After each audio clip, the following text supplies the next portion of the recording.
বিদায় বেলা শুধু বলে যেতে চাই, আপনাদের সবার মাঝে পায় যেন ঠাঁই। একজন পরিচালক তিলে তিলে কষ্ট করে একজন শিল্পীকে তৈরি করে, একজন স্টার তৈরি করে, একজন অভিনেতাকে তৈরি করে। পরিচালকদের ত্যাগ, পরিচালকদের ধৈর্য, পরিচালকদের মেধা পৃথিবীর অন্য কোনো মানুষের কাছে প্রাধান্য না পেলেও আমাদের মতো শিল্পীদের কাছে তাদের প্রাধান্য অনেক অনেক বেশি। কারণ একজন পরিচালকই তৈরি করতে পারে একজন শিল্পীকে, একজন পরিচালকই পারেন একজন স্টার বানাতে, একজন অভিনেতা বানাতে।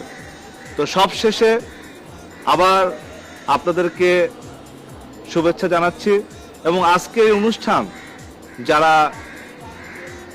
করছেন বা যারা অনুষ্ঠানের মাধ্যমে আমাকে আমার দর্শকদের সামনে বা আমার পরিচালকদের সামনে উপস্থিত করবেন, তাদের প্রতি আমার রইল আন্তরিক শুভেচ্ছা ও শ্রদ্ধা।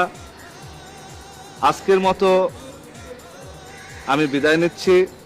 বিদায় নেবার আগে বলে যেতে চাই, বিদায় বেলায় শুধু বলে যেতে চাই, আপনাদের সবার মাঝে পায় যেন ঠাঁই। খুদা হাফেজ, বাই বাই।